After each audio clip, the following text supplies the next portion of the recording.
Hello प्यारे बच्चों, कैसे हैं आप सब।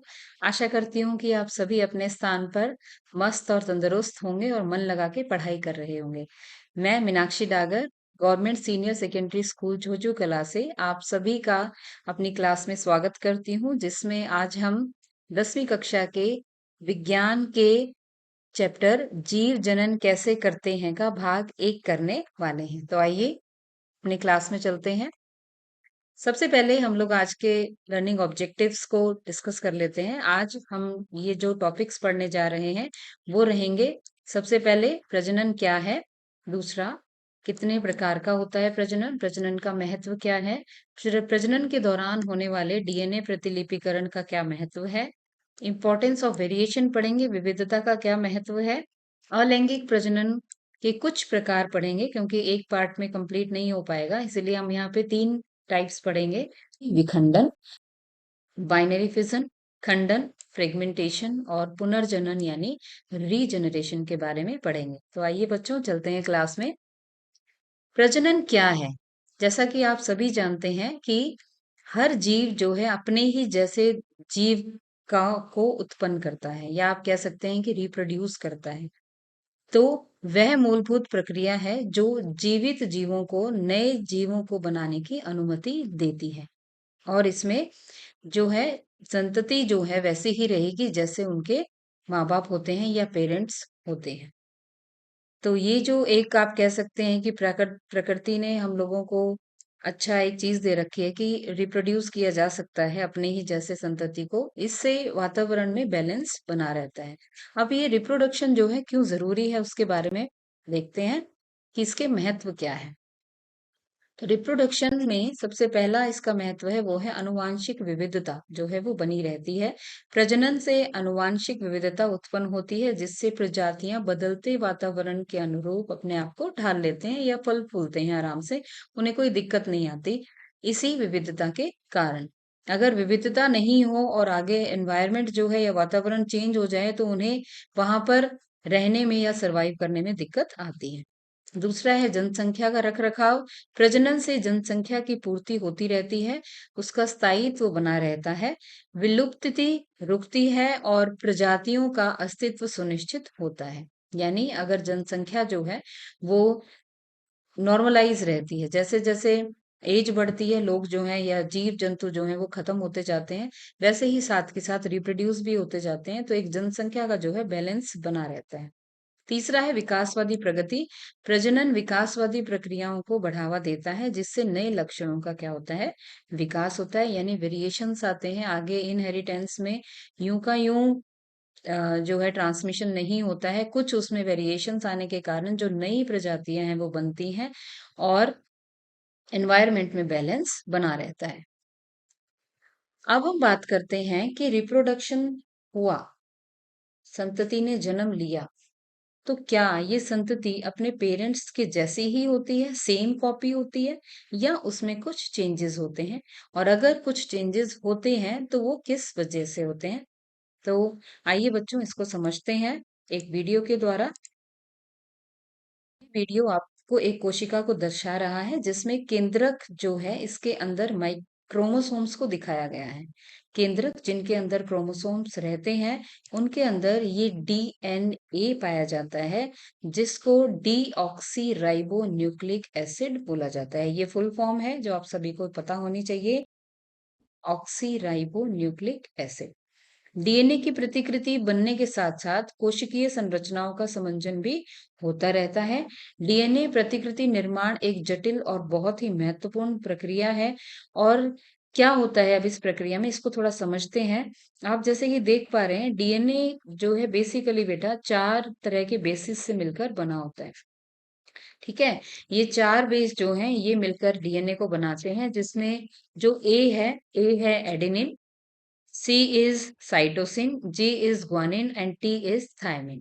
तो एडेनिन जो है वो हमेशा T के साथ बॉन्डिंग बनाता है और जो ग्वानिन है वो हमेशा साइटोसिन के साथ बॉन्डिंग बनाता है। ये बॉन्डिंग इन्हीं की है।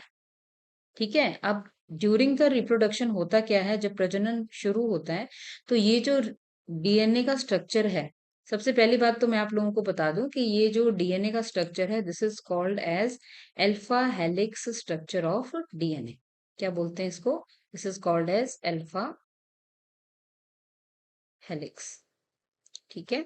तो ये जो स्ट्रक्चर है, ये क्या करता है, रिप्रोडक्शन के दौरान टूट जाता है बीच में से। ये जो स्ट्रैंड है डीएनए का, ये क्या कर जाता है, बीच में से खत्म हो जाता है। और ये जो बॉन्डिंग दी गई है बीच में, ये हाइड्रोजन के बॉन्ड्स होते हैं, हाइड्रोजन के बंद होते हैं।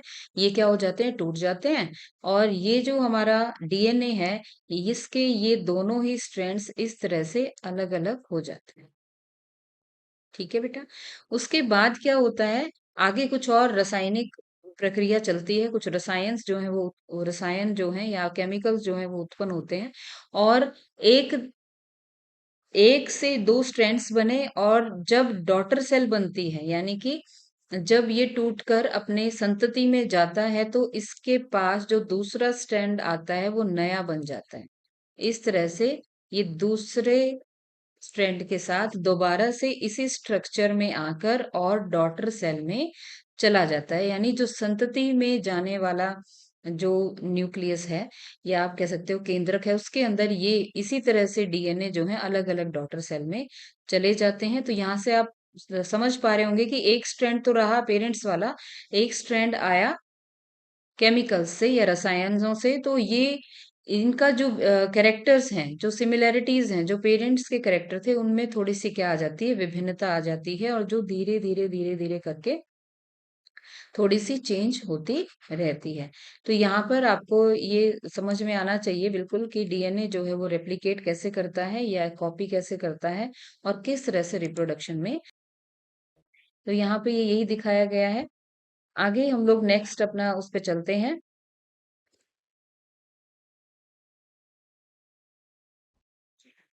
हाँ जी। अब आप देखिए ये क्या है। सबसे पहले तो मैं आपको, ये जो टॉपिक है हमारा, ये है विविधता प्रजातियों के लिए लाभदायक क्यों है लेकिन व्यक्तियों के लिए आवश्यक नहीं है, ऐसा क्यों? ऐसा क्यों, इसको समझने के लिए आइए मैं आपको एक उदाहरण के साथ समझाती हूँ। ये यहाँ पर एक बैक्टीरिया दिखाया गया है, जिसको कि कुछ सरकमस्टांसेस के अंदर रखा गया है, या आप कह सकते हैं ऐसा वातावरण दिया गया है कि ये सरवाइव कर सके। और इस तरह के वातावरण को, जिसमें कोई भी जीव जो है वो आसानी से पनप सकता है, उसको निशे बोला जाता है, निश बोलते हैं। और अभी यहाँ पे ये दिखाया गया है कि ये जो बैक्टीरिया है, ये 27 डिग्री सेंटीग्रेड के तापमान पर इजीली क्या कर सकता है, सरवाइव कर सकता है, या आप कह सकते हो कि जीवित रह सकता है। आगे क्या हुआ, ये जो बैक्टीरिया है या ये जीवाणु जो है, इसने क्या किया, रिप्रोडक्शन किया और अपने ही जैसे दो संततियों को जन्म दिया। अब ये जो दो संतति हैं, इन्होंने भी क्या किया, दोबारा से अपनी चार कॉपियां बनाई अलग अलग तरह से। तो जैसा कि हमने अभी डीएनए रेप्लिकेशन में किया था कि वेरिएशंस आते चले जाते हैं, ये जो चार संतति आई बेटा, उनमें ये कुछ वेरिएशंस आ गए कि जो बैक्टीरिया था, फर्स्ट बैक्टीरिया, वो सिर्फ 27 डिग्री सेंटीग्रेड तक का ही टेम्परेचर बियर कर सकता था, सहन कर सकता था। वहीं इन चारों में से देखिए, एक 28 सेंटीग्रेड को बियर करने वाला बना, और एक 35 डिग्री सेंटीग्रेड को बियर करने वाला बना। तो आप बता सकते हैं इससे क्या होगा? अगर ग्लोबल वार्मिंग हो जाए, जैसे कि आजकल आपको पता है ग्लोबल वार्मिंग बहुत चली हुई है, बहुत ज्यादा गर्मी अगर आ जाए, तो आप क्या सोचते हो कि कौन सा सरवाइव कर पाएगा, या इनमें से कौन सी संतति बच पाएगी और कौन सी नहीं? तो देखिए, सबसे पहले जो 28 डिग्री सेंटीग्रेड वाला है, अगर 34 डिग्री सेंटीग्रेड का टेम्परेचर बढ़ जाता है ग्लोबल वार्मिंग के द्वारा, तो ये भी तीनों ही जो हैं बैक्टीरियाज की जो संतति है वो सरवाइव नहीं कर पाएंगी। हाँ, चौथी संतति जो है, जो कि 35 डिग्री सेंटीग्रेड को बियर करने वाली बनी है, वो इसको आसानी से झेल पाएगी। तो आप देख सकते हैं कि बैक्टीरिया शुरू में, जीवाणु जो है वो 27 को कैरी करने वाला ही था। अब जो उसी से ही उत्पन्न हुआ है, वो 35 डिग्री सेंटीग्रेड की ग्लोबल ग्लोबल वार्मिंग में भी सरवाइव कर रहा है। ठीक है। तो हालांकि जीवों का नियंत्रण से परे कारणों से निकेत बदल सकते हैं। अगर प्रजनन करने वाले जीवों की एक आबादी एक विशेष क्षेत्र के लिए उपयुक्त थी और यदि बाहर क्षेत्र में भारी बदलाव किया गया तो जनसंख्या का क्या हो जाता है, सफाया हो सकता है। हालांकि यदि कुछ भिन्नताएं कुछ व्यक्तियों में मौजूद होती हैं, इन आबादी में उनके जीवित रहने का कुछ मौका होगा। यानी इसमें अगर ये विभिन्नता नहीं आती तो ये भी क्या हो जाता है, डाई कर जाता है। बट इसमें ये विभिन्नता आई तो ये इसको क्या ले गई, पॉजिटिविटी में लेके गई और ये जीवित रह गया। अब हम प्रजनन के प्रकार के बारे में पढ़ेंगे। प्रजनन दो प्रकार का होता है बेटा। एक है एसेक्सुअल रिप्रोडक्शन, जिसमें फीमेल और मेल गैमेट्स की जरूरत नहीं होती है। एक होता है सेक्सुअल रिप्रोडक्शन, जिसके अंदर हमें एक मेल और एक फीमेल गैमेट की जरूरत पड़ती है। तो आज हम सिर्फ अलैंगिक जनन के तीन भाग करेंगे। तो ये एक बैक्टीरिया का ही रिप्रोडक्शन दिखाया गया है, जिसमें बैक्टीरिया जो है बीच में से टूटा है और खुद जो है दोनों ही जो भाग टूटे या डॉटर सेल जो डेवलप हुई, उन दोनों ने ही ग्रो करके एक नया बैक्टीरिया बना लिया। तो सबसे पहले हमारा जो उदाहरण या टॉपिक रहेगा या टाइप रहेगा अलैंगिक जनन का, वो है विखंडन। विखंडन यानी बाइनरी फीजन। बाय का क्या मतलब होता है? बाय मीन्स, बाय का मतलब होता है दो। तो जो भी ये जीव है, ये जीव जब बीच में से टूट के और दो डॉटर सेल्स में क्या हो जाए, डिवाइड हो जाए, उसको कहा जाता है विखंडन। अलैंगिक प्रजनन का एक रूप जिसमें एक एकल जनक कोशिका दो अनुवांशिक रूप से समान संतति कोशिकाओं में विभाजित हो जाती है, उसे विखंडन कहा जाता है या बाइनरी फिजन कहा जाता है। ये यहाँ पे आप लोगों को अमीबा का चित्र दिखाया गया है। आगे है, इसी द्विविखंडन में ही लेस्मानिया दिखाया गया है, जिसे काला अजहर नाम की बीमारी हो जाती है। ये लिवर को अफेक्ट करता है बेटा। और ये जो है, इनमें कोशिका के एक सिरे पर कीड़े के समान सूक्ष्म संरचना होती है और इसमें द्विखंडन एक निर्धारित तल से होता है। ये देखो नीचे की तरफ से ये डिवाइड होना स्टार्ट होता है और ये यहाँ तक जो है डिवाइड होके दो में कन्वर्ट हो जाता है और फिर ये दोबारा से जो है ग्रोथ कर लेता है। तो द्विखंडन के दो एग्जाम्पल हमने किए, एक किया अमीबा और दूसरा है लिस्मानिया। आगे अब आप देखिए,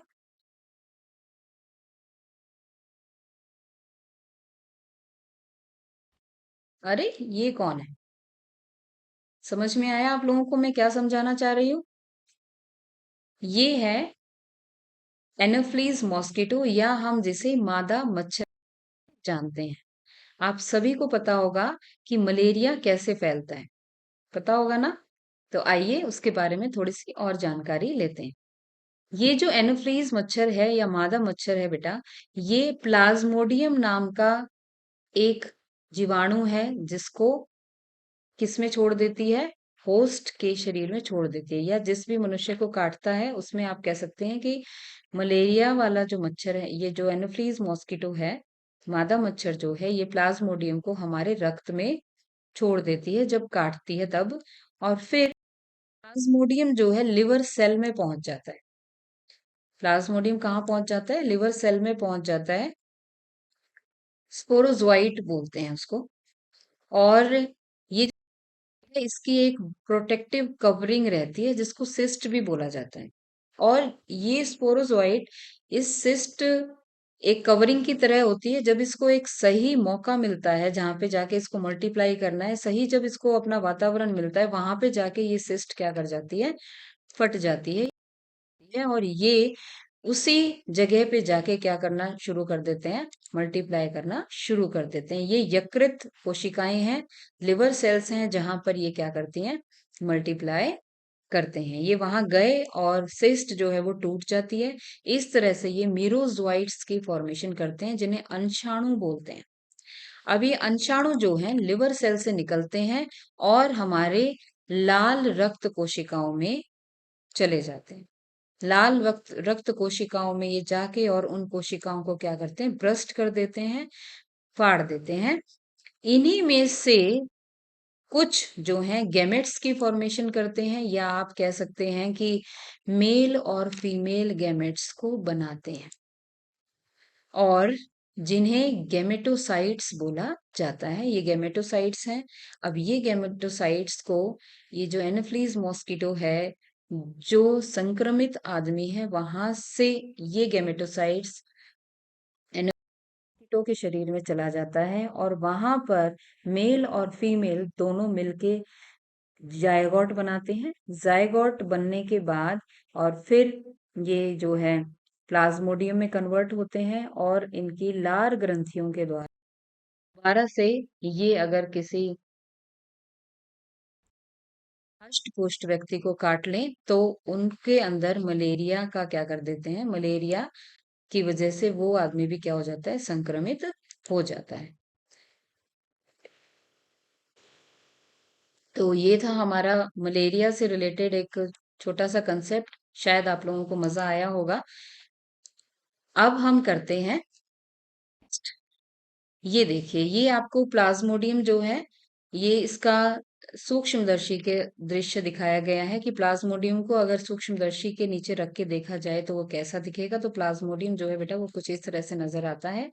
और ये है आपका वो ही एनोफ्लीज मॉस्किटो या मादा मच्छर, जिसमें देखिए ये जायगोट की फॉर्मेशन हुई, यहाँ पर ये फिर से प्लाज्मोडियम बना, ये सलाइवरी या लार ग्रंथियों के द्वारा इसके डंक में चला जाता है और ये फिर किसी भी स्वस्थ आदमी को जब काटता है तो उसके अंदर फिर से प्लाज्मोडियम जो है वो पहुंच जाता है और वो भी संक्रमित हो जाता है। तो ये इस तरह का जो आप कह सकते हैं कि रिप्रोडक्शन है, या ये जो एक ही सेल से काफी सारे सेल्स का बनना है, काफी सारे बैक्टीरियाज का बनना है, इसको क्या कहा जाता है, मल्टीपल फिजन बोला जाता है, जो कि एक सिंगल ऑर्गेनिज्म से ही हुआ। अलैंगिक प्रजनन का एक रूप जिसमें एक एकल जनक कोशिका दो से अधिक अनुवांशिक रूप से समान संतति कोशिकाओं में विभाजित हो जाती है, उसे क्या कहते हैं, मल्टीपल फिजन या बहुखंडन कहा जाता है। उदाहरण इसका प्लाज्मोडियम है, जिससे कि मलेरिया होता है, या आप कह सकते हैं मलेरिया से कोई भी इंसान जो ग्रस्त होता है वो किसकी वजह से होता है, प्लाज्मोडियम की वजह से। नेक्स्ट है स्पाइरोगैरा। स्पाइरोगैरा आप लोगों ने पानी के अंदर काई लगी देखी होगी, वो कुछ इस तरह से दिखाई देती है बेटा। और ये सूक्ष्मदर्शी के द्वारा किस तरह से के अंदर अगर हम रख के देखें सूक्ष्मदर्शी के नीचे तो कैसी दिखाई देती है। ये एक एक्सपेरिमेंट है जिसमें पानी में से स्पाइरोगैरा का एक लिगामेंट उठाया, उसको स्लाइड पे रखा गया है और उसको सूक्ष्मदर्शी के द्वारा जब आप देखेंगे तो इस तरह के आप कह सकते हैं कि श्वाल दिखाई देते हैं। प्रत्येक कोशिका के अंदर सर्पिल आकार के, ये देखिए इस तरह से ये रहते हैं। और एक टाइम ऐसा आता है जब ये ग्रो कर जाते हैं और यहाँ से बीच में से क्या कर जाते हैं, टूट जाते हैं। ये देखिए नेक्स्ट, इसमें मैं आपको दिखाती हूँ स्लाइड में। ये स्पाइरोगैरा का सूक्ष्मदर्शी दृश्य है। ये स्पाइरोगैरा जो है, ये है सेप्टा। सेप्टा वो है जहां पे ये स्पाइरल क्लोरोप्लास्ट दिखाया गया है। इसके इन दोनों स्पाइरल क्लोरोप्लास्ट के बीच में जो झिल्ली होती है इसको सेप्टा बोला जाता है। और जब ये पूरा ग्रो कर जाता है स्पाइरोगायरा, तो ये यहाँ से क्या कर जाते हैं, टूट जाते हैं, जिसको क्या बोला जाता है, फ्रेगमेंटेशन बोला जाता है, या आप कह सकते हैं कि खंड बन जाते हैं, खंडन। और ये खंड होकर आप पूरा पूरा जो है ग्रो कर जाते हैं पूरे स्पायर वगैरह में। तो इस टाइप का जो रिप्रोडक्शन है या प्रजनन है वो क्या कहलाता है, फ्रेगमेंटेशन या खंडन कहलाता है। मूल बहुकोशिक जीव पूर्ण विकसित होने के बाद छोटे छोटे टुकड़ों में विभाजित हो जाती है और प्रत्येक टुकड़ा एक नए जीव का निर्माण करता है, जिसे क्या कहा जाता है, फ्रेगमेंटेशन। स्पाइरोगैरा जो है इसका एग्जाम्पल है। ये विकसित होकर एक छोटे छोटे टुकड़ों में खंडित होता है और ये टुकड़े वृद्धि कर नए जीवों में विकसित हो जाते हैं। तो ये एग्जाम्पल था फ्रेगमेंटेशन का। ये बेटा सिलेमेंडर है, जो लिजर्ड या छिपकली जैसा दिखता है पर थोड़ा अलग होता है उससे। इसके अंदर भी सेम टाइप की स्टेम सेल्स पाई जाती हैं जैसे प्लेनेरिया में मिलती है। और आपने देखा होगा जब एक्सीडेंटली कभी इनका कोई हाथ या पूंछ कट जाती है तो ऑटोमेटिकली वो पार्ट दोबारा से क्या कर जाता है, ग्रो कर जाता है। ये देखिए, ये इस तरह से इनके अंदर ऑर्गन जो है वो ग्रो कर जाता है। ये क्या है, ये है पुनर्जनन। रीजनरेशन बोला जाता है, ये भी एक अलैंगिक जनन का टाइप है, इसी का उदाहरण है। कुछ जीवों की खोए हुए या क्षतिग्रस्त शरीर के अंगों को फिर से विकसित करने या बदलने की क्षमता होती है और ये प्रभावी रूप से एक नया जीव बना लेते हैं। तो इस ये जो प्रोसेस है या इस तरह का जो प्रजनन है, इसको क्या बोला जाता है? पुनर्जनन बोला जाता है। ये देखिए, इसी का एक एग्जाम्पल प्लेनेरिया भी है। प्लेनेरिया जो कि नंगी आंखों से हम नहीं देख सकते हैं। तो बच्चों, यहाँ पे रीजनरेशन का या पुनर्जनन का एक बहुत ही अच्छा एग्जाम्पल प्लेनेरिया है। अगर हम इस प्लेनेरिया को 3 भागों में काटें और 7 दिन के बाद ये प्लेनेरिया अपने अपने भागों को कंप्लीटली ग्रो करके और एक ऑर्गेनिज्म में ग्रोथ कर गया है। ये किस कारण हो पाता है? प्लूरिपोटेंट नाम के स्टेम सेल्स जो हैं वो पाए जाते हैं प्लेनेरिया में, जिसकी वजह से जहाँ पे भी ये स्टेम सेल्स ज़्यादा होते हैं वो हिस्सा बॉडी का रीग्रो कर जाता है, जो कि प्लेनेरिया के अंदर पॉसिबल है। मैं आशा करती हूँ कि आप सभी को ये वीडियोस में और कंटेंट में इंटरेस्ट आ रहा होगा और अभी तक हमने जितना भी किया आप सभी को अच्छे से समझ में आया होगा।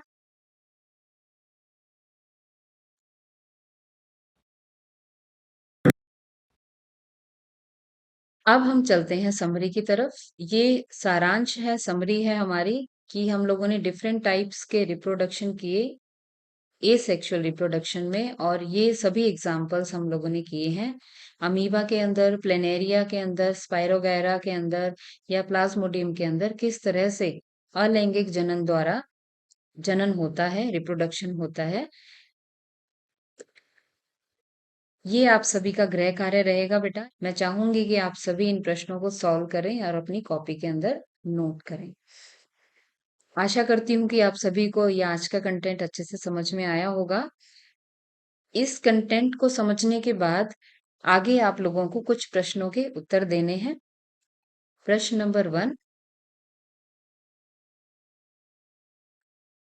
प्रश्न नंबर 2,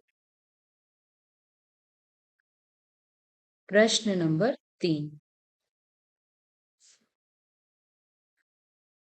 धन्यवाद।